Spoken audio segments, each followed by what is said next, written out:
Natunggalan yung vagina kasi yung texture niya sa loob parang katulad talaga sa vagina. Paano mo nalaman? Kasi kwento po sa akin ng friend ko yun. Ito, yung chamois, sa kotse. Ay, gago flashlight. Gago, ginamit mo ba to? Mama niyo, pag ganito. Ano eh. Baka gamit na to Para siyang pem-pem. Para siyang, alam mo yun. Ano yun? Ano yun? Para po siyang vagina.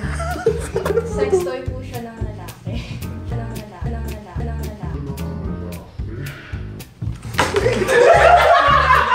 Sex toy siya ng lalaki. Ay, putang ina.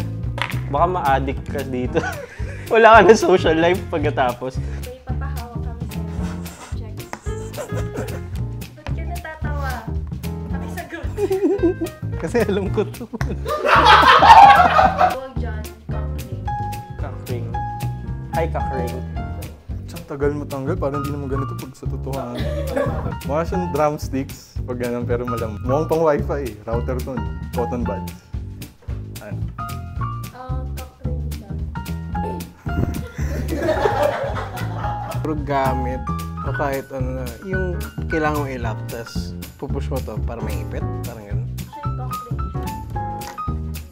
Parang kaya mong i-MacGyver na lang ng mga ganito eh. Dubidan mo na lang yung ano mo eh. Paano siya? Actually, pampatagal siya ng erection ng penis up to 30 minutes. 30 minutes? Economy. Saan nabibili to?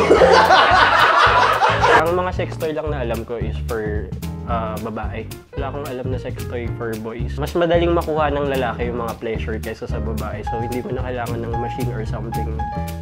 Parang third party para magkaroon ka ng pleasure. Alam ko yan! Lipstick to, guys. Paano siya i-twist? Oh. Anong nararamdaman mo? That tingling sensation. Vibrator? May on button. Oh shit! Tangin. Sorry. May iba-ibang pattern. Ayan o. May ibang pattern. Eh di sobrang nakakiliti ito. Regalo mo ba yung girlfriend mo ng gano'n? Akin pa lang, sapat na. Charot. Kung di mo mapagod yung hands mo, gano'n mo lang. Pwede na lang gamitin anytime, anywhere.